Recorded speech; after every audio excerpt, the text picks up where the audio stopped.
육중한 철문이 열리자 서늘한 공기가 훅 끼쳐왔다. 거대한 군수 창고 내부는 금속과 기름 냄새, 그리고 오래된 먼지가 뒤섞인 독특한 향으로 가득 차 있었다.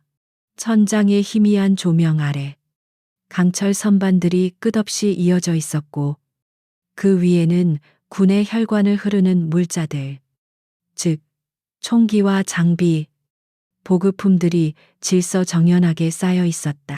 하지만 그 정적 속에는 보이지 않는 팽팽한 긴장감이 감돌고 있었다. 그 긴장감의 중심에는 3명의 인물이 있었다. 한 명은 갓 30을 넘긴 듯한 젊은 대위였고, 다른 한 명은 그의 어깨에 달린 별 3개가 위압적인 중장이었다. 그리고 마지막 한 명은 그들로부터 조금 떨어진 그림자 속에서 조용히 상황을 지켜보는 평범한 행정가처럼 보이는 여성이었다. 이게 지금 보고라고 올린 건가? 김대위, 박동훈 중장의 목소리는 창고 전체를 울릴 만큼 크고 위압적이었다. 그의 붉게 상기된 얼굴과 튀어나올 듯한 핏대는 그의 분노가 극에 달했음을 보여주고 있었다. 그의 손에는 젊은 대위가 방금 전 올린 보고서가 구겨질 듯 들려 있었다. 보고서의 제목은 신형 방탄복 성능 결함에 대한 중간 분석이었다. 김민준 대위는 등줄기를 타고 흐르는 식은땀을 애써 감추며 꼿꼿한 자세를 유지했다. 그의 눈에는 군인으로서의 신념과 상급자에 대한 두려움이 복잡하게 얽혀 있었다. 그는 며칠 밤을 새워가며 새로 보급된 방탄복의 테스트 데이터를 분석했고 그 결과는 충격적이었다. 방탄 성능이 군 요구 기준에 현저히 미치지 못했던 것이다. 그렇습니다. 군단장님, 샘플 테스트 결과 신형 방탄복의 방호 능력이 기존 모델보다 떨어진다는 데이터가 확인되었습니다. 특히 특정 각도에서의 피탄 시 관통 현상이 발견되어 실전 배치 시 장병들의 안전에 심각한 위협이 될 수 있다는 판단입니다. 김 대위는 떨리는 목소리를 최대한 억누르며 사실을 보고했다. 박동훈 중장은 코웃음을 쳤다. 그의 눈빛은 경멸로 가득 차 있었다. 안전 위협 자네가 지금 누굴 가르치려 드는 건가? 이 방탄복은 국방부의 정식 심의를 거쳐 채택된 최신 모델이야. 일개 대위가 책상에 앉아 계산기 몇 번 두드린 걸로 그 모든 절차를 부정하겠다는 건가? 그의 말 한마디 한마디는 비수처럼 날아와 김 대위의 가슴에 밝혔다. 하지만 데이터는 거짓말을 하지 않습니다. 직접 확인해 보신다면 김 대위가 용기를 내어 반박하려 했지만 박 중장의 고함에 그의 말은 허공으로 흩어졌다. 닥쳐라. 내 놈의 임무는 상부의 결정을 토달지 않고 이행하는 것이다. 이 물품들을 즉시 일선 부대로 배송 준비하도록 해. 이건 명령이다. 박 중장은 김 대위가 들고 있던 샘플 방탄복을 거칠게 빼앗아 바닥에 내동댕이 쳤다. 둔탁한 소리와 함께 방탄복이 먼지를 일으키며 나뒹굴었다. 그것은 단순히 물건 하나가 버려진 것이 아니었다. 한 젊은 장교의 양심과 군인들의 생명이 함께 내팽개쳐지는 순간이었다. 김 대위는 꽉 깨문 입술 사이로 신음이 새어 나오는 것을 간신히 참았다. 이 모든 광경을 그림자 속에서 지켜보던 여성. 이수연은 미동도 없이 서 있었다. 그녀는 국방부 감사관실 소속의 민간 전문가 신분으로 이 군수 부대를 비밀리에 방문한 참이었다. 그녀의 수수한 베이지색 트렌치 코트와 단정한 단발머리는 군부대의 엄격한 분위기와는 어울리지 않는 이질적인 모습이었다. 하지만 그녀의 눈빛은 결코 평범하지 않았다. 날카롭고 분석적인 그녀의 시선은 박동훈 중장의 오만한 태도, 김민준 대위의 절망적인 표정, 그리고 바닥에 나뒹구는 방탄복의 조악한 마감 처리까지 하나도 놓치지 않고 뇌리에 새기고 있었다. 그녀는 이미 이 상황이 단순한 의견 충돌이 아님을 직감했다. 이것은 거대한 부패의 한 단면이었다. 박동훈 중장이 경멸적인 시선으로 김 대위를 노려보며 돌아설 때였다.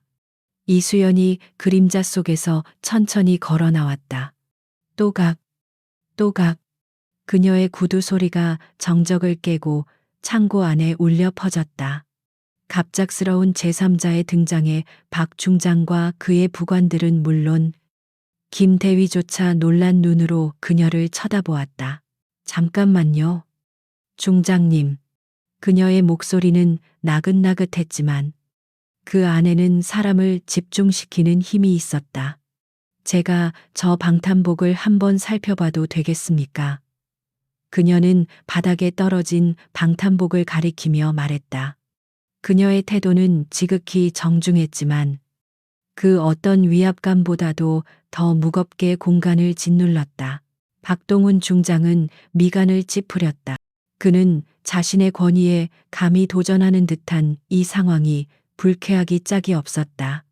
그는 이수연을 위아래로 훑어보았다. 어디서 많이 본 듯한 얼굴이었지만 군복을 입지 않은 민간인의 모습에서는 그 정체를 쉽게 떠올릴 수 없었다. 그저 국방부에서 파견 나온 실무자 중 한 명이려니 짐작할 뿐이었다. 당신은 누군데 감히 나서나. 박 중장의 목소리에는 노골적인 무시가 담겨 있었다. 여긴 군사시설이야. 민간인이 함부로 끼어들 곳이 아니란 말이다. 그는 권위적으로 그녀를 억누르려 했다. 자신의 비리가 발각될 수도 있다는 초조함이 그의 목소리에 섞여 나왔다. 이수연은 그의 위협적인 태도에도 전혀 동요하지 않았다. 그녀는 차분한 미소를 지으며 대답했다. 국방부 감사관실에서 파견된 이수연 분석관입니다. 군수품 보급 체계 효율성 점검의 일환으로 현장 실사를 나온 참입니다. 저 방탄복은 이번 점검의 핵심 대상 중 하나이고요. 그녀는 거짓말을 하지 않았다. 다만 자신의 진짜 직책을 숨겼을 뿐이었다. 감사관실이라는 말에 박 중장의 눈빛이 순간적으로 흔들렸지만 그는 곧 평정을 되찾았다. 고작 민간인 분석관 한 명이 자신에게 위협이 될 리 없다고 판단했다. 오히려 이 기회에 본보기를 보여 군기를 확실히 잡아야겠다고 생각했다. 그는 과장되게 팔짱을 끼며 비웃었다. 분석관 책상에 앉아 서류나 만지작거리는 사람이 뭘 안다고 방탄복을 보겠다는 건가? 이건 당신 같은 여자가 만질 물건이 아니야. 이건 남자들의 세계, 군인의 영역이라고. 그의 말에는 뿌리 깊은 성차별적인 편견과 오만함이 가득했다.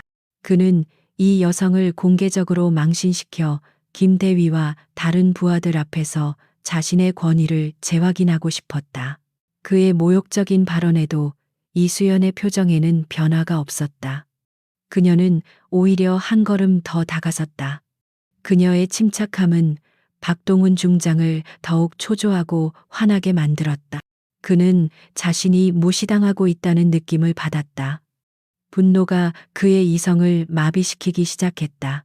여자가 뭘 안다고 군말 말고 시키는 대로 해. 마침내 박동훈 중장의 입에서 참아왔던 폭언이 터져 나왔다. 그 한마디는 창고 안의 모든 공기를 얼어붙게 만들었다. 그것은 단순히 한 여성을 향한 모욕이 아니었다. 군이라는 조직 내에 존재하는 모든 여성 군인, 나아가 자신의 신념을 지키려는 모든 정직한 군인들을 향한 폭력이었다. 김민준 대위는 창백해진 얼굴로 입술을 깨물었다. 박동훈 중장은 자신의 말이 가져온 파장을 즐기는 듯 의기양양한 표정을 지었다. 그는 이수연이 겁을 먹고 물러서거나 혹은 감정적으로 반발하기를 기대했다. 어느 쪽이든 자신이 이겼다고 생각했다. 하지만 이수연의 반응은 그의 예상을 완전히 벗어났다. 그녀는 박 중장의 폭언을 정면으로 받아내면서도 눈 하나 깜빡하지 않았다. 그녀의 입가에 떠오른 것은 두려움이나 분노가 아닌 차가운 조소에 가까운 미소였다. 마치 거대한 맹수 앞에서 겁없이 재롱을 부리는 하찮은 동물을 보는 듯한 그런 표정이었다. 그녀는 천천히 입을 열었다. 중장님, 방금 그 말씀, 나중에 아주 크게 후회하게 되실 겁니다. 그녀의 목소리는 여전히 차분했지만 그 안에 담긴 서늘한 경고는 박동훈 중장의 등골을 오싹하게 만들기에 충분했다. 박 중장은 순간적으로 말문이 막혔다. 일개 민간인 분석관이라고 생각했던 여자의 눈빛에서 그는 감히 거역할 수 없는 강철 같은 의지와 깊이를 알 수 없는 거대한 힘의 편린을 보았다. 그 순간 그는 자신이 건드려서는 안 될 존재를 건드렸을지도 모른다는 불길한 예감에 휩싸였다. 창고 안의 시간은 그렇게 폭풍전야의 고요함 속으로 천천히 침잠하고 있었다. 박동훈 중장은 애써 태연한 척했지만 등 뒤에서 느껴지는 서늘한 시선에 자신도 모르게 몸을 떨었다. 감히 일개 분석관 따위가, 그는 속으로 분노를 사기며 부관들에게 소리쳤다. 뭘 꾸물거리고 있나? 당장 저 방탄복들 치우고 예정대로 배송 준비 시작해. 그의 목소리는 허공에 흩어지는 공허한 외침처럼 들렸다. 그의 부하들은 힐끗 이수연을 쳐다보며 어쩔 줄 몰라 했다. 그들 역시 방금 전의 상황에서 무언가 잘못되었음을 본능적으로 느끼고 있었다. 평범한 여성 분석관이 대한민국 육군 중장에게 그런 눈빛을 보낼 수는 없는 법이었다. 그 눈빛은 먹잇감을 앞에 둔 최상위 포식자의 그것과 닮아 있었다. 박 중장은 더 이상 그 자리에 있다가는 자신의 권위가 완전히 무너질 것이라 판단했다. 그는 헛기침을 하며 거친 걸음으로 창고를 빠져나갔다. 그의 머릿속은 복잡했다. 이수연, 이수연, 어디선가 분명 들어본 이름이었다. 하지만 수수한 민간인 복장을 한 그녀의 모습과 기억 속의 이름이 좀처럼 연결되지 않았다. 그는 불길한 예감을 떨치려 애썼다. 이수연은 박 중장이 사라진 뒤에도 한동안 그 자리에 서 있었다. 그녀는 바닥에 떨어진 방탄복으로 다가가 허리를 숙였다. 손가락으로 조잡한 박음질 부분을 쓸어본 그녀의 눈에 차가운 분노가 스쳤다. 이것은 단순한 불량품이 아니었다. 전우들의 생명을 담보로 한 용서받을 수 없는 범죄의 증거물이었다. 그녀의 뇌리에 먼지 쌓인 과거의 기억 하나가 선명하게 떠올랐다. 십수년 전 그녀가 특수전 사령부 제707 특수임무단을 이끌던 시절의 일이었다. 당시 대한민국 군 역사상 최초의 여성 특임 단장이었던 그녀에게는 철의 백조라는 별명이 따라다녔다. 백조처럼 우아하고 냉철한 지휘를 내리지만 그 본질은 강철처럼 단단하고 무자비했기 때문이었다. 화면은 10년 전 중동의 어느 분쟁 지역으로 전환된다. 대한민국 대사관이 무장 테러 단체에 점령당했다. 수십 명의 외교관과 교민들이 인질로 잡혀 있었고 협상은 결렬 직전이었다. 절망적인 상황 속에서 대한민국 정부는 마지막 카드를 꺼내 들었다. 바로 이수연 대령이 이끄는 707 특임단 흑표 부대였다. 작전 브리핑실의 공기는 무겁게 가라앉아 있었다. 거대한 작전 지도 앞에서 이수연은 흔들림 없는 목소리로 최종 브리핑을 진행했다. 테러리스트는 총 12명. 시사와 자동화기로 무장. 인질은 본관 2층에 억류되어 있다. 우리의 목표는 단 하나. 단 한 명의 인질 피해 없이 상황을 종료하는 것이다. 실패는 없다. 그녀의 눈빛은 얼음장처럼 차가웠지만 대원들을 바라보는 시선에는 깊은 신뢰가 담겨 있었다. 그녀는 부하들을 단순한 소모품으로 여기지 않았다. 그녀에게 그들은 함께 생사를 넘나드는 전우이자 가족이었다. 그렇기에 그녀의 작전은 언제나 대원들의 희생을 최소화하는 방향으로 수립되었다. 새벽 4시 어둠을 틈타 흑표 부대는 유령처럼 대사관에 침투했다. 이수연은 최전선에서 직접 작전을 지휘했다. 그녀의 움직임은 한 마리 흑표범처럼 빠르고 소리 없었다. 수신호를 통해 각 팀에게 명령을 내리는 그녀의 판단력은 컴퓨터처럼 정확했다. 단 1초의 오차도 허용하지 않았다. 알파팀 2층 진입로 확보. 브라보팀 저격 위치 완료. 찰리팀 대기. 그녀의 목소리가 무전기를 타고 조용히 퍼져나갔다.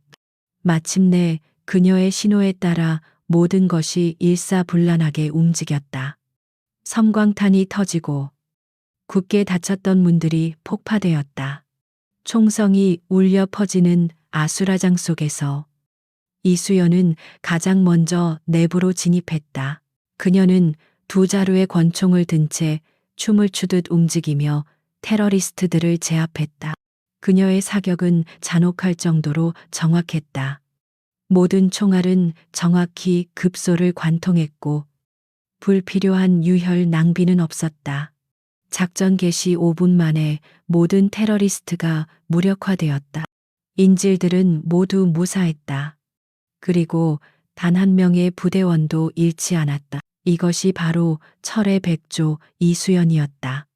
그녀는 전장에서 피어난 전설 그 자체였다. 그런 그녀가 왜 화려한 야전 경력을 뒤로하고 국방부 감사관실이라는 정적인 곳으로 자리를 옮겼을까? 그 이유는 몇 년 전 겪었던 한 사건 때문이었다. 평범한 훈련 도중 방탄 헬멧의 결함으로 아끼던 부하 한 명을 허무하게 잃었던 것이다. 조사 결과 그 헬멧 역시 군납 비리의 결과물이었다. 하지만 당시의 부패한 지휘 계통은 사건을 축소하고 은폐하기에 급급했다. 이수연은 그때 깨달았다. 전장에 진짜 적은 총구를 겨누고 있는 적군이 아니라 아군의 등 뒤에 칼을 꽂는 내부의 부패 세력이라는 것을.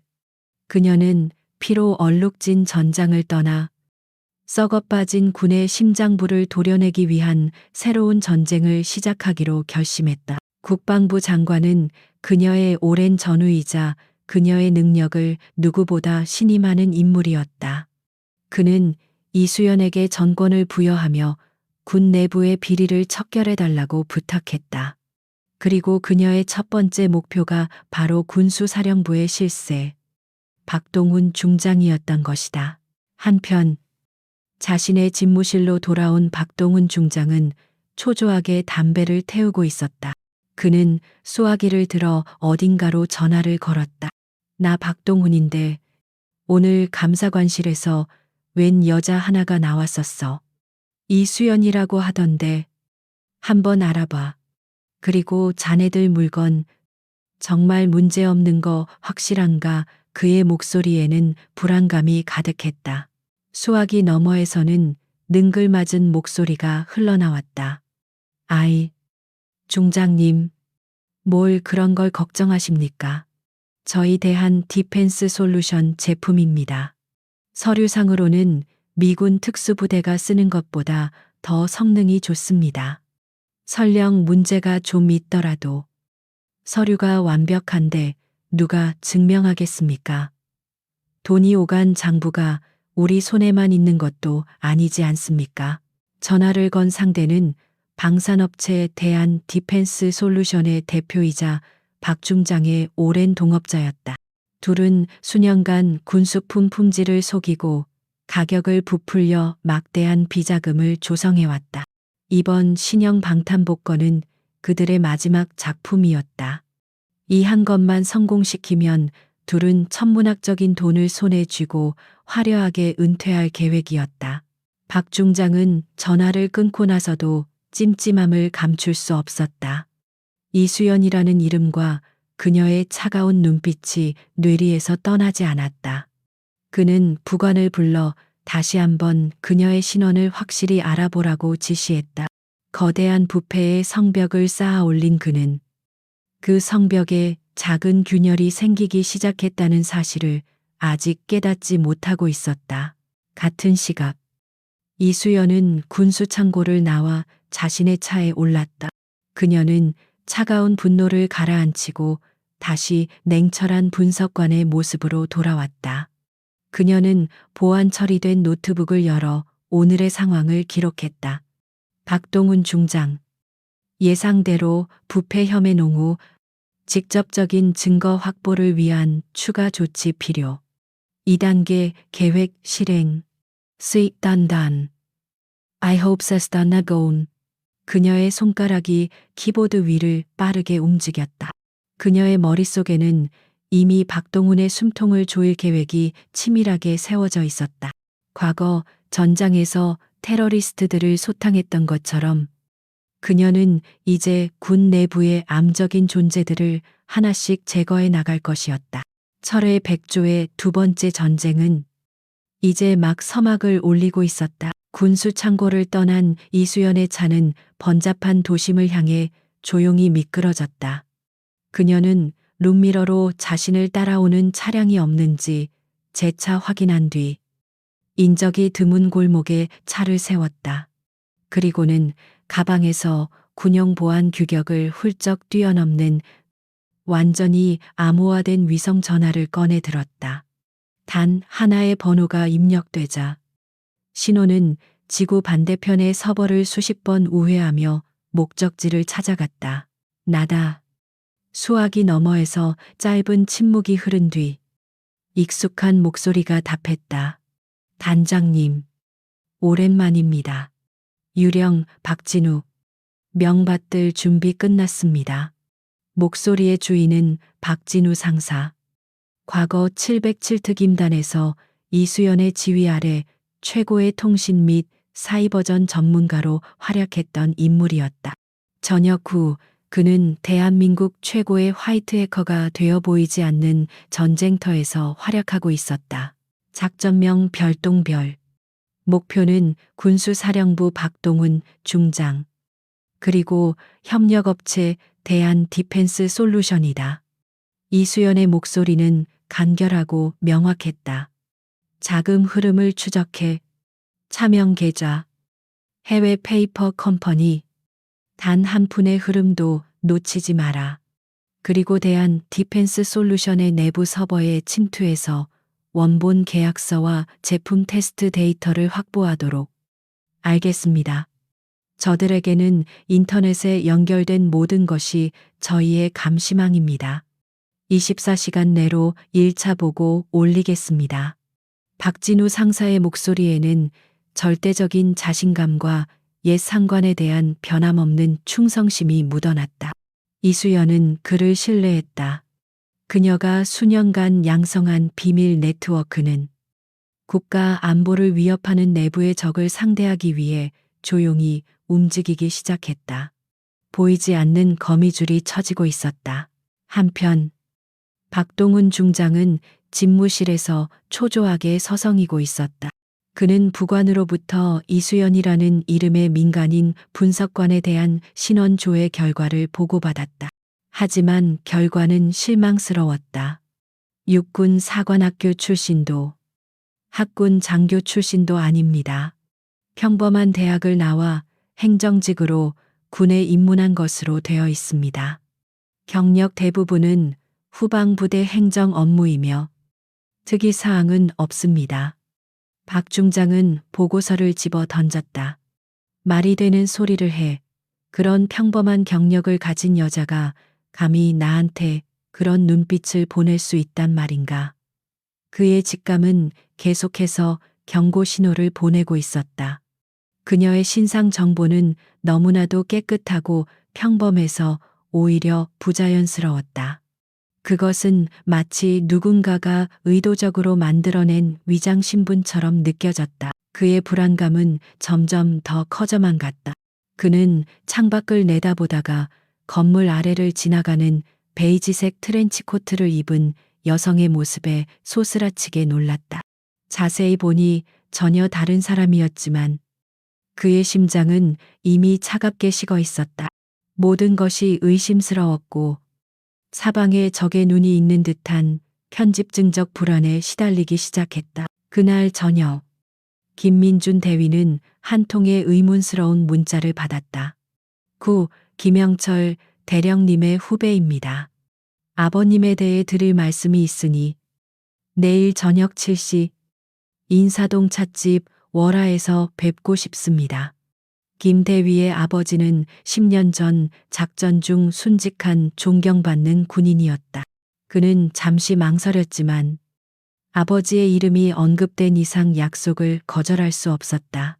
다음 날 저녁 약속 장소에 도착한 김 대위는 찻집의 가장 구석진 자리에 앉아 있는 뜻밖의 인물을 발견했다. 바로 어제 군수 창고에서 마주쳤던 여성 분석관 이수연이었다. 김 대위는 놀라움과 경계심이 뒤섞인 표정으로 그녀의 맞은편에 앉았다. 어떻게 제 아버지를, 그리고 어떻게 연락처를. 이수연은 따뜻한 찻잔을 그에게 건네며 부드럽게 말했다. 김영철 대령님은 제게 하늘 같은 선배님이셨습니다. 그리고 김 대위의 연락처를 알아내는 건 제게는 그리 어려운 일이 아닙니다. 그녀는 자신의 계급을 밝히지 않았다. 지금은 신뢰를 얻는 것이 우선이었다. 그녀는 김 대위의 용기를 칭찬했다. 어제 보여준 김 대위의 용기는 불의를 참지 않으셨던 선배님의 모습을 떠올리게 했습니다. 군인으로서 당연한 일을 했을 뿐인데 많은 것을 잃을 각오를 해야 하는 현실이 안타깝습니다.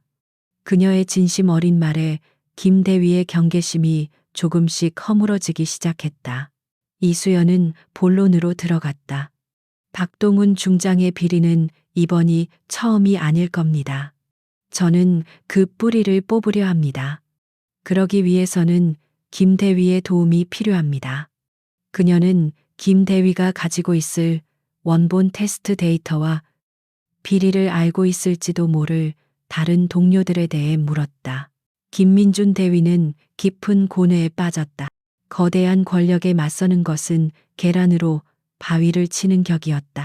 하지만 그는 어제 자신을 향해 경멸을 퍼붓던 박 중장의 얼굴과 그 옆에서 자신을 지지해 주던 이수연의 차분한 눈빛을 떠올렸다.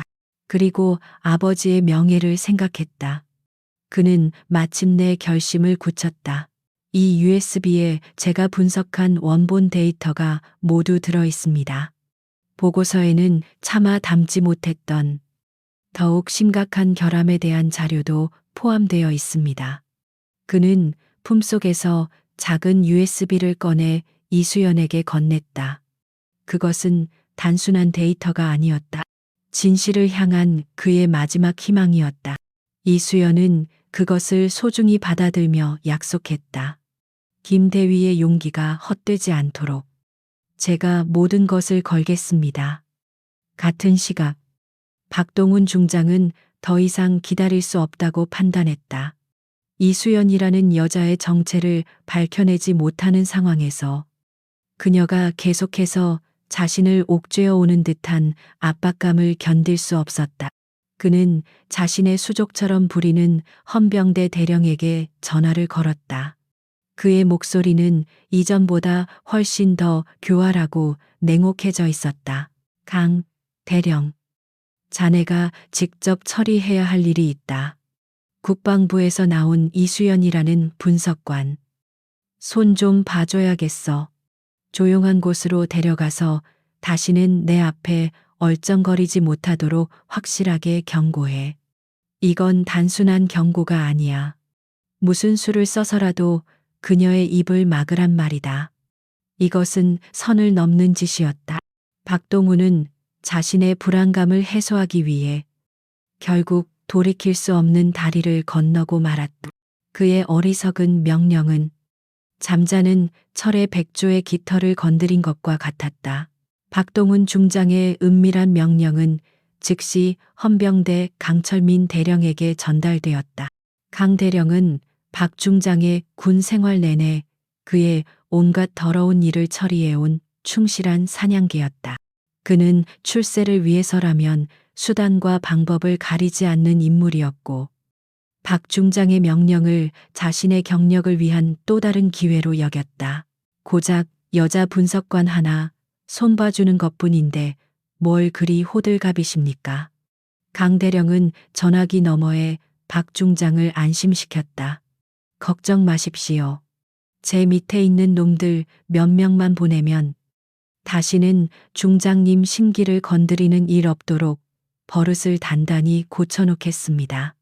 쥐도 새도 모르게 처리하겠습니다. 그의 목소리에는 자신감이 넘쳤다. 그는 이 임무를 너무나도 쉽게 생각했다. 강 대령은 자신의 부하 중에서도 가장 거칠고 악랄하기로 소문난 헌병 수사관 2명을 호출했다. 국방부에서 나온 이수연이라는 여자. 오늘 밤 안으로 찾아내서 교육 좀 시켜. 겁만 줘서 2번 다시 우리 구역에 발 못 붙이게 만들란 말이야. 단, CCTV 없는 곳에서 깔끔하게 처리해. 그의 부하들은 음흉한 미소를 지으며 명령을 받들었다. 그들에게 이 일은 지루한 군 생활의 무료함을 달래주는 일종의 오락과도 같았다. 그들은 이수연의 차량 번호를 확보하고 그녀의 차에 몰래 위치 추적 장치를 부착했다. 이제 그녀의 모든 동선은 그들의 손바닥 안에 있었다. 한편 김민준 대위와 헤어진 이수연은 찻집을 나와 차에 올랐다. 그녀는 김 대위에게서 건네받은 USB를 안전한 포켓에 넣으며 마음을 다잡았다. 이제 결정적인 증거는 손에 들어왔다. 남은 것은 박동훈의 목을 죄 마지막 한 수를 두는 것뿐이었다. 그녀가 차를 몰아대로로 나서는 순간 그녀의 감각이 날카로운 경고 신호를 보냈다. 수년간 죽음의 문턱을 넘나들며 단련된 짐승과도 같은 직감이었다. 룸미러를 통해 뒤따라오는 검은색 세단 한 대가 눈에 들어왔다. 평범한 차량처럼 보였지만 일정한 거리를 유지하며 끈질기게 따라붙는 움직임이 예사롭지 않았다. 올 것이 왔군. 이수연의 입가에 희미한 미소가 번졌다. 박동훈이 이토록 빨리 그리고 어리석게 나올 줄은 예상하지 못했다. 그녀는 당황하지 않았다. 오히려 이것을 기회로 삼기로 했다. 상대방에게 자신이 누구인지 확실하게 각인시켜줄 기회로 그녀는 일부러 도심을 몇 바퀴 돌며 그들의 미행을 확신했다. 그리고는 핸들을 돌려 근처의 대형 쇼핑몰 지하 주차장으로 향했다. 미로처럼 복잡하고 CCTV 사각지대가 많은 지하 3층. 가장 깊고 어두운 곳. 그곳은 사냥감을 몰아넣기에 최적의 장소였다. 이수연이 차를 세우고 내리자 기다렸다는 듯이 검은색 세단이 그녀의 퇴로를 막으며 멈춰섰다. 차에서 건장한 체격의 사내셋이 내렸다. 가운데 선 남자는 강철민 대령이었고 양옆에는 그의 부하들이었다. 그들은 마치 거미줄에 걸린 나비를 보는 듯한 여유로운 표정으로 그녀에게 다가왔다. 이수연 분석관님, 맞으시죠? 저희는 헌병대 소속입니다. 잠시 드릴 말씀이 있어서요. 강 대령이 비열한 미소를 지으며 말했다.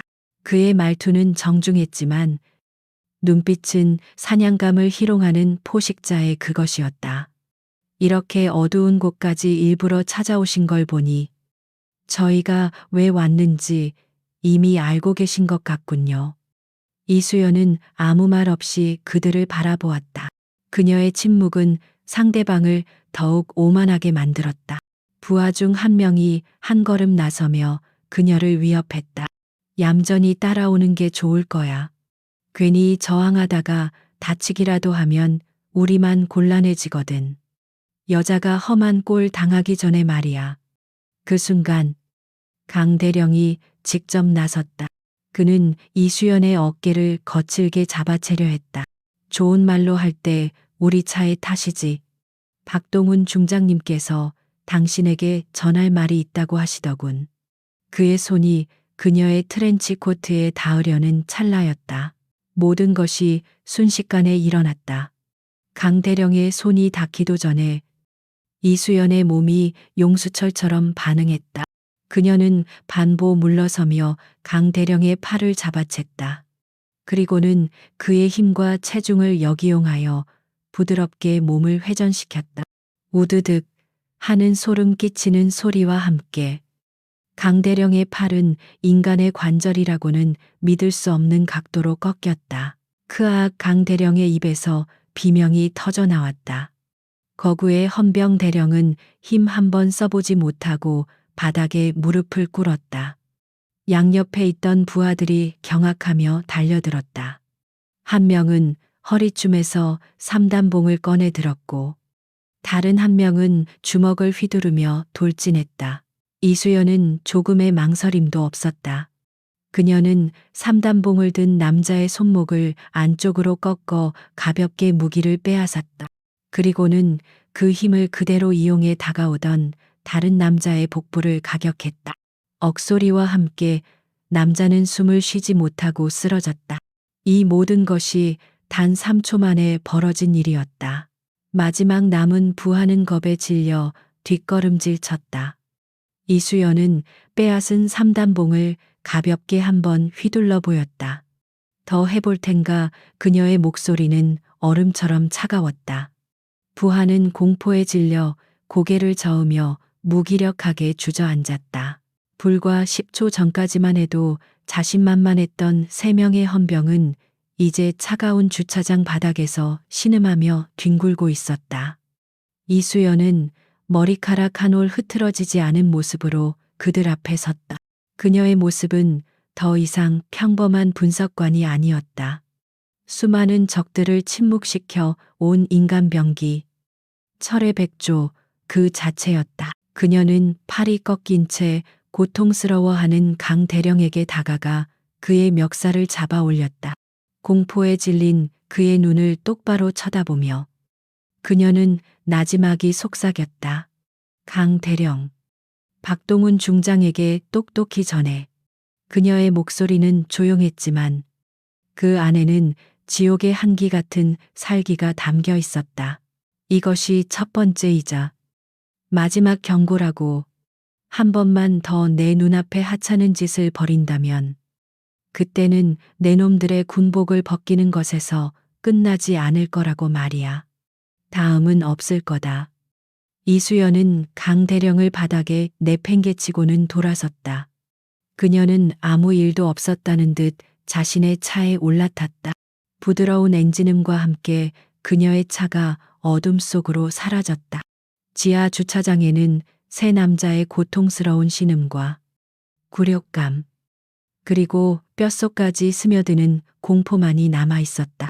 강철민 대령은 부러진 팔을 부여잡고 생각했다. 우리는 괴물을 건드렸다. 칠흑 같은 지하 주차장의 냉기는 강철민 대령의 뼛속까지 스며들었다. 그는 부러진 팔의 극심한 고통보다 더한 영혼을 잠식하는 공포와 굴욕감에 몸을 떨었다. 평생을 군인으로 살아오며 쌓아온 자존심이 한순간에 산산조각 났다. 그 여자는 괴물이었다. 인간의 형상을 한 재앙이었다. 그는 떨리는 손으로 박동훈 중장에게 전화를 걸어 처참한 결과를 보고했다. 수화기 너머에서는 믿을 수 없다는 듯한 고함이 터져나왔다. 고작 여자 하나를 처리 못해서 헌병대 대령 포함 3명이 그 꼴이 됐다고. 이 무능한 농박 중장은 분노했지만 그의 목소리 끝은 미세하게 떨리고 있었다. 그 역시 공포를 느끼고 있었다. 중장님, 그 여자는 보통이 아닙니다. 제 생각에. 강 대령이 무언가 말하려 했지만 박 중장은 그의 말을 끊었다. 닥쳐라. 변명 따위 듣고 싶지 않아. 일단 몸이나 추슬러. 그 여자는 내가 알아서 처리한다. 박 중장은 일방적으로 전화를 끊었다. 하지만 그는 아무것도 처리할 수 없었다. 정체불명의 적에 대한 공포가 그의 목을 서서히 조여오고 있었다. 며칠 후 대한민국 국방부의 심장부인 본청 대회의실. 군 서열 최상위의 장성들이 모두 모여 새로운 군 장비 도입에 관한 최종 평가 회의를 진행하고 있었다. 육중한 원목 테이블과 벽에 걸린 역대 장관들의 초상이 회의실의 권위와 무게를 말해주고 있었다. 회의의 주인공은 군수사령관 박동훈 중장이었다.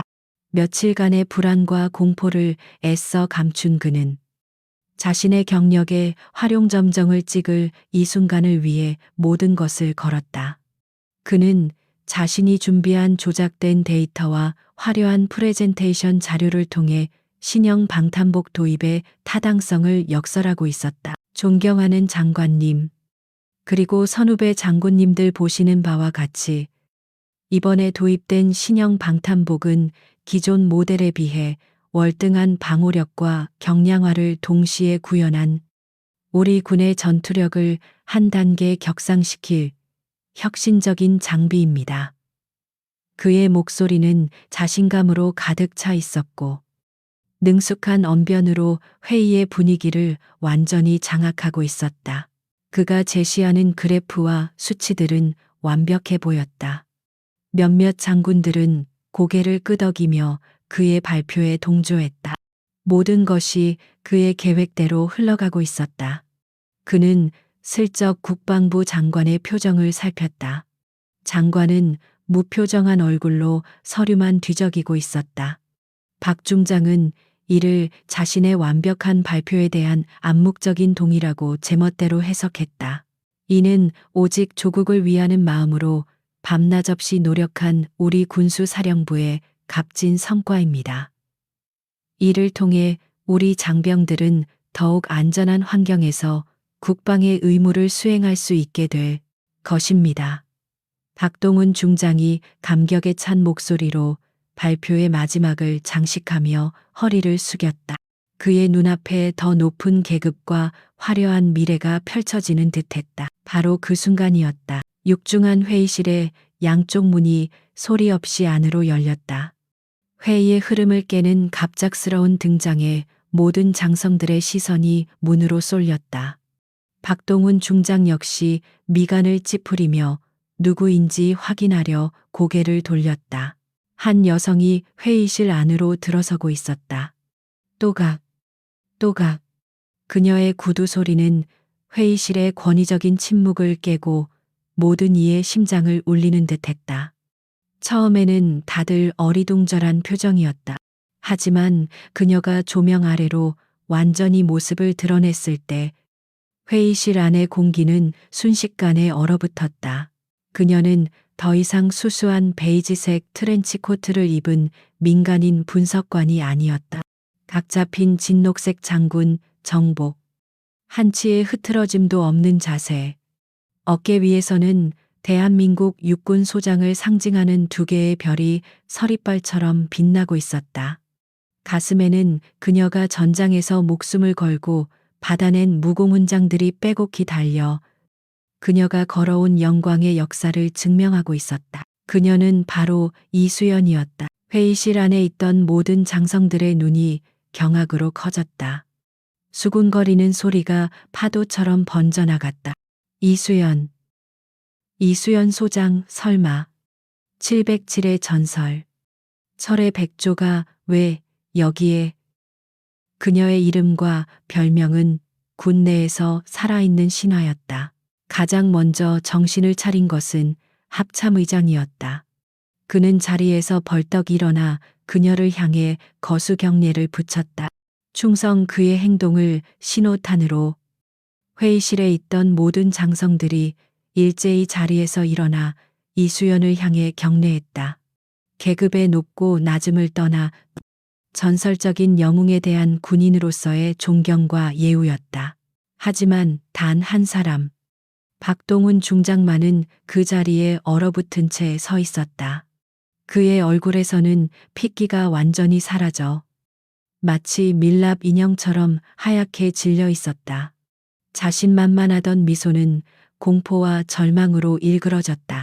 그의 동공은 걷잡을 수 없이 흔들렸다. 며칠 전 군수 창고에서 자신에게 여자가 뭘 안다고라며 모욕을 주었던 그 평범한 분석관. 며칠 밤낮으로 자신을 공포에 떨게 했던 정체불명의 그 여자가 바로 대한민국 군의 전설이자 자신보다 높은 실권을 가진 현역 장군 이수연 소장이었다는 사실을 그는 비로소 깨달았다. 그의 손에서 프레젠테이션 리모컨이 툭 소리를 내며 바닥으로 떨어졌다. 다리가 풀려 휘청거리는 그를 부관이 겨우 부축했다. 그의 머릿속은 완전히 하얗게 비어버렸다. 거대한 성벽이 무너지고 하늘이 꺼져 내리는 듯한 충격이었다. 그는 자신이 거대한 함정에 빠졌으며 이제는 결코 빠져나갈 수 없다는 것을 직감했다.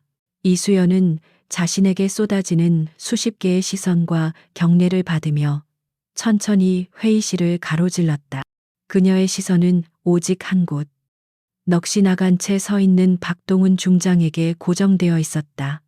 그녀가 그의 앞에 멈춰 섰을 때 박동훈은 마치 사형 선고를 기다리는 죄수처럼 온몸을 떨었다. 그는 부들부들 떨리는 입술을 겨우 열어 거의 기어들어가는 목소리로 중얼거렸다. 소장님, 이수연 소장님. 그 한마디는 한비리 장군의 별이 떨어지는 순간을 알리는 처절한 종소리였다. 회의실의 시간은 얼어붙은 듯했다. 모든 장성들이 경례를 마친 뒤에도 그들의 시선은 경의와 충격 속에서 이수연에게 고정되어 있었다. 이수연은 그들의 경례를 가볍게 목례로 받은 뒤 가장 상석에 앉아 있는 국방부 장관을 향해 걸어갔다. 그녀의 발걸음에는 조금의 망설임도 없었다. 그녀는 장관 앞에서 걸음을 멈추고 군더더기 없는 동작으로 거수경례를 했다. 충성, 소장 이수연, 장관님의 명에 따라 군수체계 내 부패 사슬 척결 작전의 1단계 임무를 마치고 결과를 보고 드립니다. 그녀의 목소리는 회의실 전체에 명확하게 울려 퍼졌다. 작전이라는 단어에 몇몇 장성들의 눈이 커졌다. 국방부 장관은 근엄한 표정으로 고개를 끄덕였다. 수고했다. 이 소장, 지금부터 보고를 시작하도록.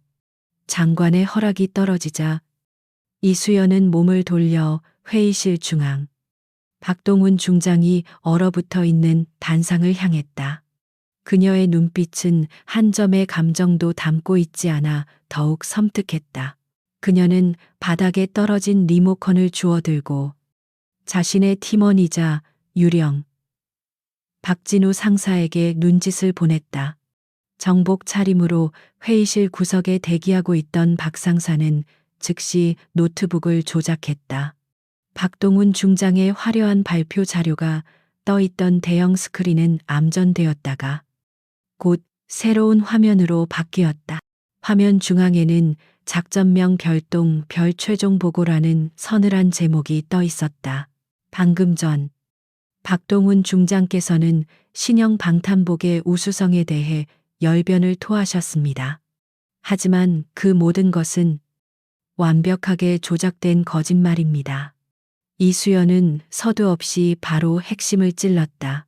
그녀는 리모컨을 눌러 첫 번째 영상을 재생했다. 화면에는 박 중장이 극찬했던 신형 방탄복이 마네킹에 입혀진 채 사격 테스트를 받는 장면이 나왔다. 탕탕탕 권총탄 3발이 발사되자 방탄복은 힘없이 뚫리며 뒤편의 벽에 구멍을 냈다. 이것이 박 중장이 말한 월등한 방호력의 실체입니다. 현존하는 구형 방탄복보다도 못한 폐기물 수준의 물건입니다. 회의실은 술렁이기 시작했다. 장성들의 얼굴에 분노가 피어올랐다. 정신이 반쯤 나가 있던 박동훈 중장이 그제야 발악하듯 소리쳤다. 거짓말, 저건 조작된 영상이야. 내 보고서에는 분명히 모든 테스트를 통과했다고. 그의 항변은 공허했다. 이수연은 그의 말을 자르며 다음 자료를 띄웠다. 그것은 김민준 대위가 목숨을 걸고 지켜낸 원본 테스트 데이터였다. 이것이 바로 조작되기 전의 원본 데이터입니다. 김민준 대위라는 젊고 용기 있는 장교가 불의에 맞서 지켜낸 진실입니다. 화면에는 방탄 성능, 미달, 내구성 부족 등 심각한 결함들이 붉은색으로 표시되어 있었다. 박 중장의 보고서에 있던 숫자들과는 완전히 상반된 결과였다. 이런 폐기물을 들여오기 위해 박동훈 중장은 얼마를 받았을까요? 이수연은 쉼없이 다음 증거를 제시했다. 화면에는 거미줄처럼 복잡한 자금 흐름도가 나타났다. 국방부 예산이 대한 디펜스 솔루션으로 흘러들어가고 그중 상당액이 유령 회사를 거쳐 해외 조세 피난처에 있는 차명 계좌로 입금되는 과정이 적나라하게 드러났다. 그 계좌의 주인은 바로 박동훈 중장이었다. 이건 모함이야. 나는 모르는 일이요. 저 업체 대표와는 단순한 동양 선후배 사이일 뿐이라고 박 중장은 미친 사람처럼 외쳤다. 하지만 그의 편을 들어주는 사람은 아무도 없었다. 장성들은 그를 벌레 보듯 쳐다보고 있었다. 그의 발악은 오히려 그의 죄를 더욱 선명하게 만들 뿐이었다. 이수연은 그의 절규를 무시하고 결정적인 증거를 꺼내 들었다. 자신의 범죄가 드러날 위기에 처하자 박동훈 중장은 군인의 본분을 망각한 추악한 짓을 저질렀습니다. 그녀는 스크린에 강철민 대령의 사진과 그의 부하들 사진을 띄웠다. 그리고 지하 주차장에서 있었던 일을 담담하게 설명했다. 그는 헌병대 병력을 사적으로 동원하여 장관님의 명을 받고 임무를 수행 중이던 본관을 위협하고 입을 막으려 했습니다. 이것은 단순한 비리를 넘어 군의 지휘 체계와 기강을 무너뜨리는 반역 행위에 해당합니다. 그녀의 말 한마디 한마디는 박동훈의 심장에 밝히는 칼날과 같았다. 이제 회의실의 모든 분노는 박동훈 한 사람에게로 향했다. 동료 장군들의 경멸, 어린 시선 속에서 그는 완전히 고립되었다. 그가 평생 쌓아 올린 권위와 명예, 인맥은 한낱 신기루처럼 사라져버렸다. 남은 것은 한 명의 추악한 범죄자뿐이었다. 이수연은 차갑게 보고를 마무리 지었다. 그녀는 스크린에 떠 있는 박동훈의 비자금 계좌 내역을 배경으로 선 채 국방부 장관을 향해 몸을 돌렸다. 장관님, 이상으로 보고를 마칩니다. 군의 명예를 더럽히고 전우들의 생명을 위협한 박동훈 중장에 대한 법적 절차를 진행해 주실 것을 정식으로 건의합니다. 회의실 안은 숨 막히는 침묵에 휩싸였다. 모든 시선이 국방부 장관에게로 쏠렸다. 장관은 굳은 얼굴로 자리에서 천천히 일어섰다. 그는 잠시 박동훈을 노려보다가 이수연을 향해 짧고 단호하게 고개를 끄덕였다. 그 고갯짓 하나에 박동훈의 모든 것이 끝났다는 최종 선고가 담겨 있었다. 국방부 장관의 고갯짓은 박동훈 중장에게 내려진 사형 선고나 다름없었다. 그 짧은 순간 박 중장의 머릿속에서 이성의 끈이 툭 하고 끊어져 버렸다. 평생을 바쳐 쌓아 올린 모든 것이 무너져 내리는 소리가 그의 귓가를 맴돌았다. 이제 그에게 남은 것은 오직 파멸뿐이었다. 궁지에 몰린 쥐가 고양이를 물듯 그는 마지막 발악을 시작했다. 그의 눈은 광기로 번들거렸고 핏발이 선 눈으로 이수연을 향해 손가락질하며 고함을 질렀다. 이건 쿠데타야. 저 여자는 간첩이다.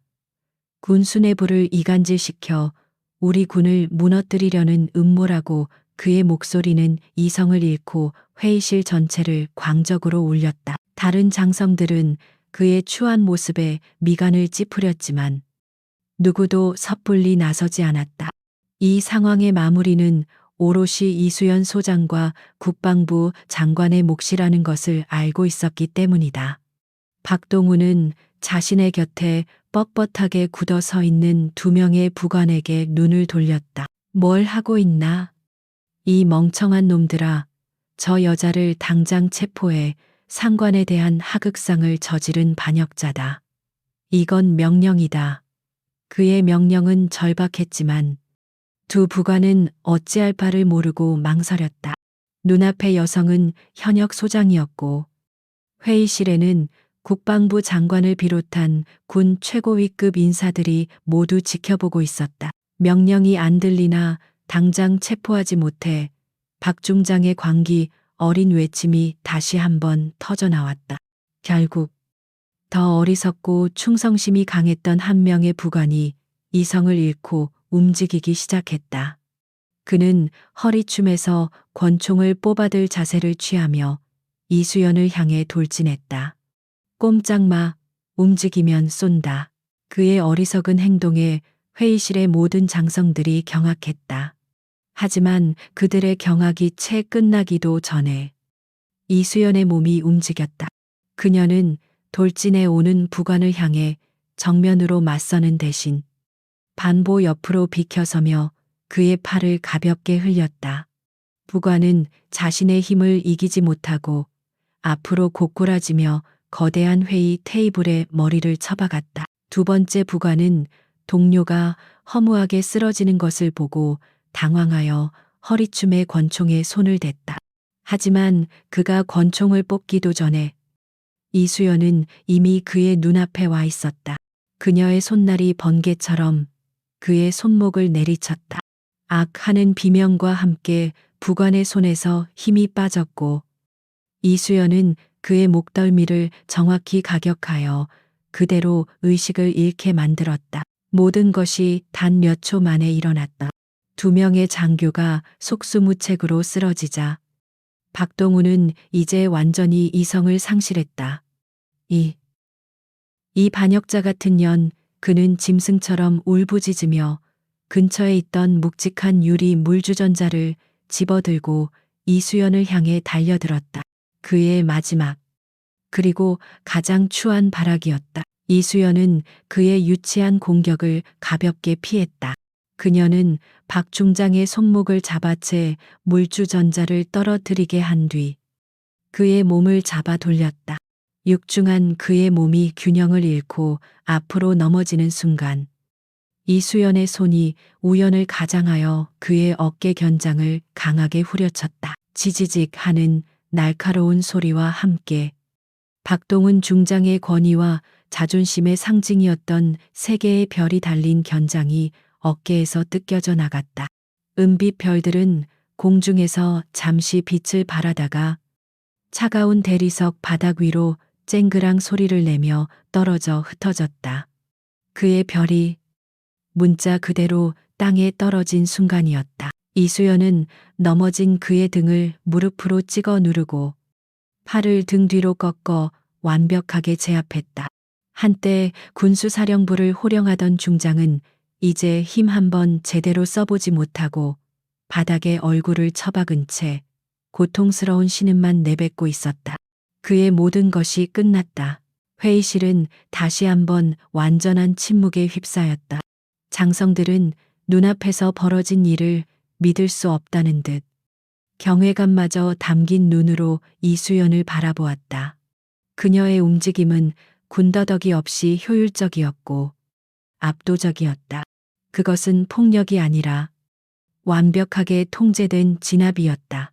침묵을 깬 것은 국방부 장관이었다. 그는 차가운 목소리로 명령했다. 저 자를 연행해. 그의 말이 떨어지기 무섭게 굳게 닫혀있던 회의실 문이 활짝 열렸다. 대기하고 있던 헌병들과 군 검찰 수사관들이 일사불란하게 안으로 들어왔다.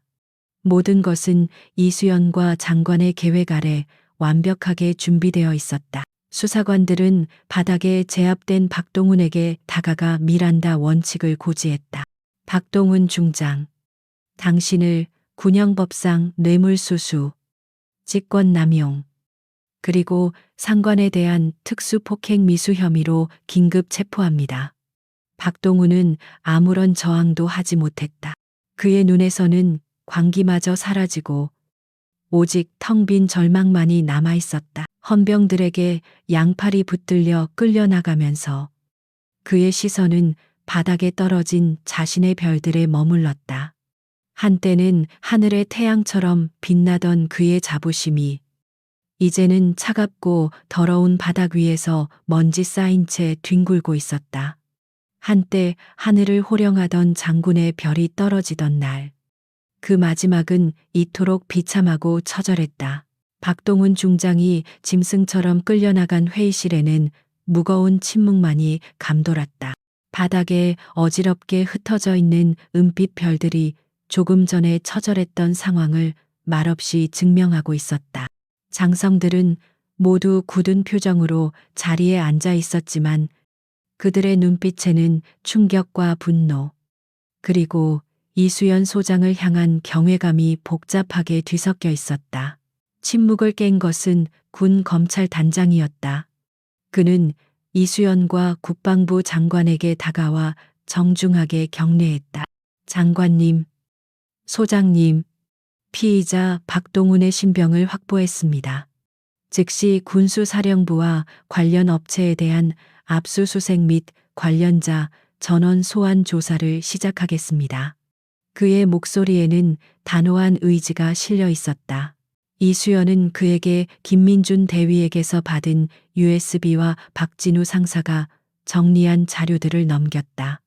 박동훈의 개인 비서실, 그리고 헌병대 강철민 대령의 사무실부터 시작하십시오. 대한 디펜스 솔루션의 서초동 본사에는 이미 제 팀원들이 대기 중일 겁니다. 대표이사가 해외로 도주할 가능성이 있으니 출국 금지 조치도 바로 내려주십시오. 그녀의 지시는 막힘이 없었고 모든 경우의 수를 예측하고 있었다. 검찰단장은 그녀의 치밀함에 내심 감탄하며 고개를 끄덕였다. 거대한 톱니바퀴가 맞물려 돌아가기 시작했다.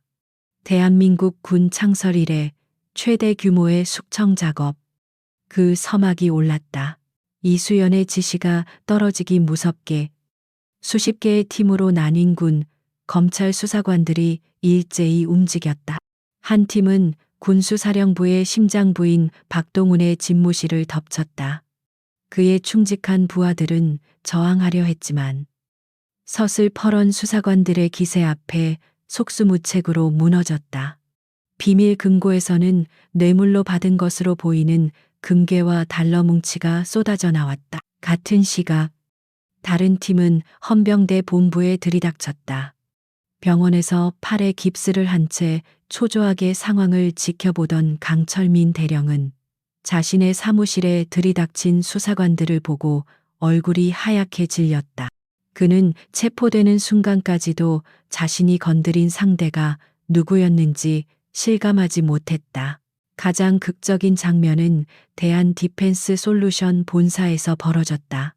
박동훈이 체포되었다는 소식을 들은 대표이사는 회사의 기밀 서류들을 파쇄하며 해외 도피를 준비하고 있었다.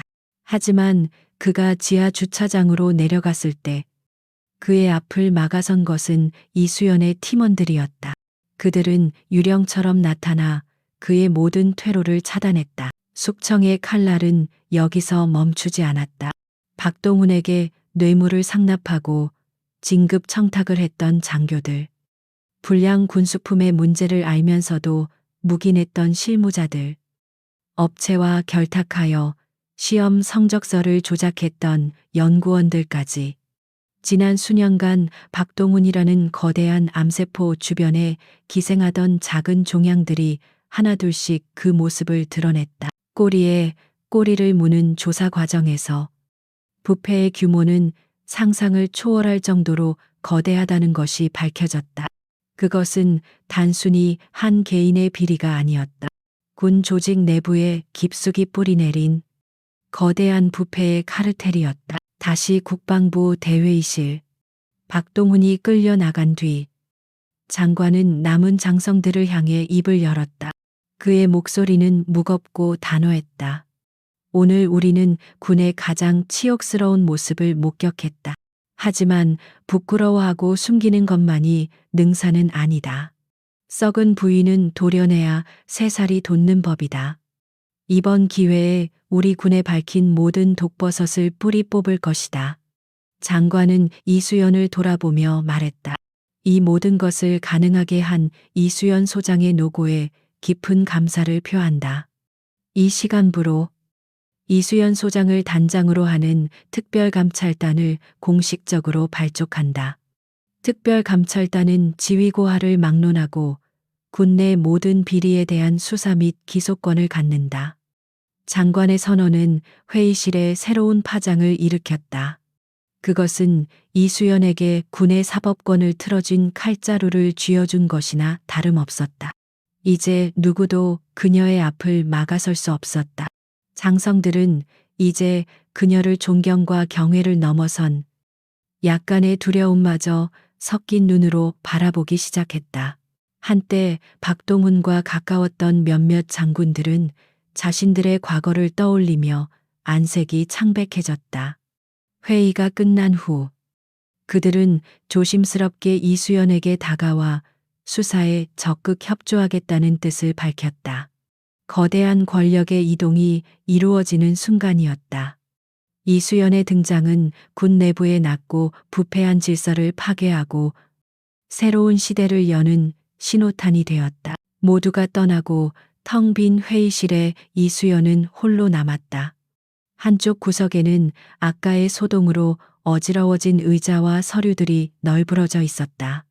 한 명의 헌병이 조용히 다가와 바닥에 떨어져 있던 박동훈의 별들을 주워 그녀 앞에 테이블에 조심스럽게 내려놓았다. 이수연은 차갑게 식어버린 세 개의 별을 말없이 내려다보았다. 그 별은 한때 한 군인의 명예이자 자부심이었을 것이다. 하지만 탐욕의 눈이 먼 순간 그 빛을 잃고 차가운 쇠붙이로 전락해버렸다.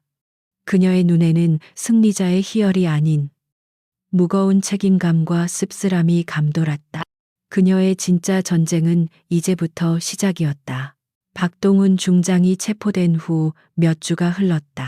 대한민국 군은 창군 이래 가장 큰 홍역을 알았다. 이수연 소장이 이끄는 특별감찰단의 칼날은 무자비했고 부패의 뿌리는 생각보다 훨씬 깊고 광범위하게 퍼져 있었다. 수십 명의 장교들이 군복을 벗었고 수백 명의 관련자들이 법의 심판을 받았다. 군 전체가 충격과 자괴감에 빠졌다. 하지만 고통스러운 수술 뒤에는 새로운 시작이 있는 법이다. 이수연은 파괴자로만 머물지 않았다. 그녀는 동시에 유능한 설계자이자 개혁가였다. 그녀는 국방부 장관의 전폭적인 신임 아래 썩어 빠진 군수 및 인사 시스템을 뿌리부터 개혁하는 강철 계획 아이런 플랜을 추진했다. 가장 먼저 군수품 조달 시스템이 투명하게 바뀌었다. 모든 입찰 과정은 암호화된 블록체인 기술을 통해 기록되었고 외부 감시단이 실시간으로 과정을 감찰했다. 또한 최종 납품 전 현역 병사들과 외부 전문가로 구성된 실사용자 평가단의 테스트를 통과해야만 하는 의무 조항이 신설되었다. 내부 고발자 보호 시스템 또한 획기적으로 강화되었다. 이수연의 직속으로 운영되는 익명의 제보 채널, 진실의 방패가 개설되었다. 이제 자신의 양심을 지키고자 하는 군인들은 보복의 두려움 없이 부패를 고발할 수 있게 되었다. 이것은 김민준 대위의 용기가 만들어낸 값진 결과물이었다. 그리고 마침내 김민준 대위의 용기에 대한 공식적인 보상이 이루어지는 날이 왔다. 국방부 대강당에서 열린 정기 훈장 수여식. 수많은 장성들과 장병들이 지켜보는 가운데 김민준 대위는 국방부 장관에게서 직접 보국 훈장을 수여받았다. 그의 죄목은 상관에 대한 불복종이 아닌 살신성인의 자세로 군의 명예를 지킨 공이었다. 김민준 소령. 진급을 축하한다. 장관은 그의 어깨에 새로운 계급장을 달아주며 힘주어 말했다. 대위에서 소령으로 1계급 특별 진급이었다. 군은 그의 용기 있는 행동이 처벌이 아닌 영광스러운 포상으로 돌아온다는 것을 모든 군인들 앞에서 증명했다. 김민준 소령의 눈에는 뜨거운 눈물이 고였다. 수여식이 끝난 후 이수연은 따로 김민준 소령을 불렀다. 그녀는 더 이상 차가운 감사관이 아닌 따뜻한 선배이자 지휘관의 얼굴을 하고 있었다. 축하한다. 김소령. 자네가 이 군의 미래다. 그녀의 칭찬에 김민준은 얼굴을 붉히며 고개를 숙였다. 아닙니다. 소장님. 소장님께서 계시지 않았다면 저는 아마 불명예 전역을 했을 겁니다. 이수연은 그의 어깨를 두드리며 말했다. 진정한 지휘관은 전방의 적에게서만 부하를 지키는 것이 아니다. 후방의 부조리, 내부의 부패로부터 부하를 지켜내는 것이 더 중요할 때도 있지. 그것이 바로 자네가 해낸 일이다. 앞으로도 그 신념을 잃지 말게. 그녀의 말은 김소령의 가슴에 깊이 새겨졌다. 몇 주 후 강원도의 한 최전방 부대 훈련장. 과거의 침체된 분위기는 온데간데 없고 병사들의 우렁찬 함성과 활기가 가득했다. 병사들은 이전과는 비교도 할 수 없는 최첨단 신형 장비들을 착용하고 있었다.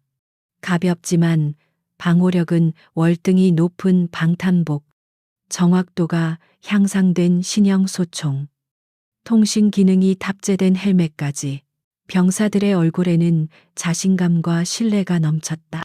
이제 그들은 자신의 등 뒤를 걱정하지 않고 오직 눈앞의 적에게만 집중할 수 있었다. 이것이 이수연이 이끈 개혁이 가져온 가장 큰 변화였다. 그녀는 멀리 지프차에 기댄 채 땀 흘리며 훈련하는 병사들의 모습을 조용히 지켜보고 있었다. 그녀의 얼굴에 오랜만에 옅은 미소가 번졌다. 그녀는 병사들과 함께 식판을 들고 병사 식당에서 점심 식사를 했다. 수많은 별을 단 장군이 아닌 그저 한 명의 선배 군인으로서 그들의 이야기에 귀를 기울였다.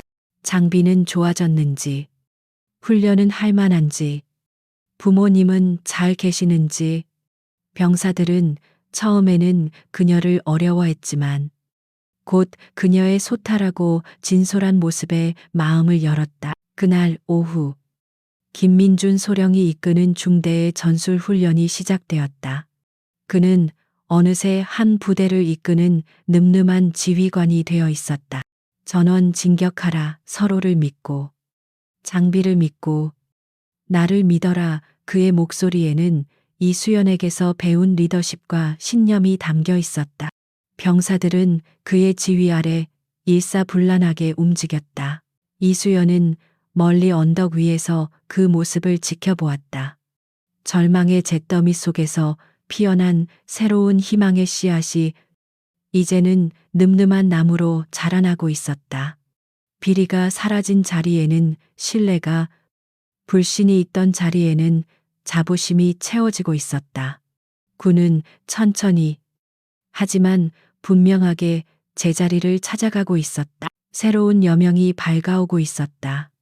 이수연은 더 이상 자신이 이곳에 머물 필요가 없음을 직감했다. 그녀는 조용히 몸을 돌려 떠날 채비를 했다. 그녀의 가장 치열했던 전쟁은 마침내 평화로운 새벽을 가져왔다. 그로부터 6개월 후 국방부 고등군 사법원 제1호 법정. 한때 하늘을 찌를 듯했던 권세의 주인 박동우는 피고인석에 초라하게 앉아 있었다. 군복 대신 수의를 입은 그의 어깨에는 더 이상 별이 없었고 지난 몇 달간의 수사와 재판 과정 속에서 그의 오만함은 완전히 꺾여 있었다. 그는 텅 빈 눈으로 허공만 응시하고 있었다. 재판장의 엄숙한 목소리가 법정 전체에 울려 퍼졌다. 피고인 박동훈, 군은 국가에 충성하고 국민에게 헌신하라는 신성한 의무를 부여했으나 피고인은 그 신뢰를 배신하고 자신의 사리사욕을 위해 군의 명예를 더럽혔다. 재판장은 그의 죄목들을 하나하나 나열했다. 뇌물수수, 직권남용, 군 기밀 유출, 부하상해 교사 등 그의 죄는 끝이 없었다. 이에 본 재판부는 피고인이 더 이상 군인으로서의 자격이 없다고 판단. 군인연금법에 의거하여 퇴역연금의 전액을 몰수하고 국가유공자 예우 자격을 박탈하며 피고인에게 무기징역을 선고한다. 땅땅땅 의사봉 소리가 울려 퍼지는 순간 한비리 장군의 시대는 완전히 끝이 났다. 강철민 대령과 대한디펜스솔루션 대표 역시 수십 년의 중형을 선고받고 법의 심판을 받았다. 박동훈 사건은 군 전체에 거대한 경종을 울렸다. 그가 사라진 자리에는 이수연이 세운 새로운 시스템과 정의가 자리 잡았다. 그녀의 이름은 이제 군 내에서 단순한 전설을 넘어 정의와 청렴의 상징으로 통했다. 육군 사관학교에서는 그녀의 이야기가 생도들을 위한 리더십 교육의 정식 교재로 채택되었다. 사람들은 그녀를 계속해서 철의 백조라고 불렀다. 하지만 이제 그 별명에는 새로운 의미가 더해졌다. 적에게는 강철처럼 무자비하지만 자신의 둥지인 군과 전우들에게는 백조처럼 헌신하는 수호자라는 의미였다. 그녀가 이룩한 개혁과 그녀가 보여준 용기는 젊은 장교들과 병사들의 가슴에 새로운 희망의 불씨를 지폈다. 하지만 정작 이수연 자신은 스포트라이트의 중심에서 조용히 물러났다. 특별감찰단의 단장직을 후배에게 물려준 그녀는 가장 중요한 곳, 바로 미래의 장교들을 양성하는 육군사관학교의 교장으로 자리를 옮겼다. 권력의 정점에서 군림하는 대신 군의 미래를 올바르게 세우는 길을 택한 것이다. 어느 맑은 가을날 오후, 사관학교 교정, 생도들이 늠름한 모습으로 분열 훈련을 하고 있었다. 그들 사이에서 철의 백조의 전설이 다시 한번 회자되고 있었다. 들었어, 이수연 교장 선생님이 예전에 민간인 분석관으로 위장하고 군수사령부를 뒤집어 놓으셨다는 거 알지? 그때 비리 장군이 교장 선생님한테 여자가 뭘 하냐고 했다가 별이 떨어져 나갔다던데. 생도들은 존경과 흥미가 뒤섞인 눈으로 이야기를 나누고 있었다. 바로 그때 평범한 활동복 차림의 한 중년 여성이 그들 곁을 미소 지으며 지나갔다. 생도들은 그녀가 자신들이 이야기하던 전설의 주인공 이수연이라는 사실을 전혀 눈치채지 못했다. 그녀는 여전히 자신을 드러내지 않는 숨은 영웅으로 남아 있었다. 오늘의 이야기는 여기까지입니다. 우리는 한 명의 진정한 군인이 썩어빠진 거대 권력을 어떻게 무너뜨리는지 함께 지켜보았습니다. 이 이야기는 우리에게 진정한 힘이 무엇인지 다시 한번 생각하게 합니다. 진정한 힘은 높은 계급이나 큰 목소리에서 나오는 것이 아닙니다. 그것은 어떤 상황에서도 흔들리지 않는 신념, 그리고 옳은 일을 행하는 용기에서 나옵니다. 이수연 소장은 평범한 분석관처럼 보였고 부패한 박동훈 중장은 막강한 권력자처럼 보였습니다. 겉모습만 보고 사람을 판단해서는 안 된다는 오래된 교훈을 우리는 다시 한번 마주합니다. 조용한 백조가 사실은 강철보다 단단한 발톱을 숨기고 있을지 모르니까요. 여러분은 이번 이야기에서 어떤 장면이 가장 통쾌하셨나요? 회의실에 장군 정복을 입고 등장하며 자신의 정체를 밝히던 순간이었나요? 아니면 압도적인 실력으로 비리 장군의 마지막 발악을 제압하던 순간이었나요? 여러분의 생각을 아래 댓글로 남겨주세요. 오늘 이야기가 여러분의 마음에 시원한 사이다 같은 정의감을 선사했다면 좋아요 버튼을 누르는 것을 잊지 말아주세요. 그리고 앞으로도 숨은 영웅들이 선사하는 통쾌한 참교육 이야기를 놓치고 싶지 않으시다면 저희 채널을 구독해 주시기 바랍니다. 시청해 주셔서 감사합니다.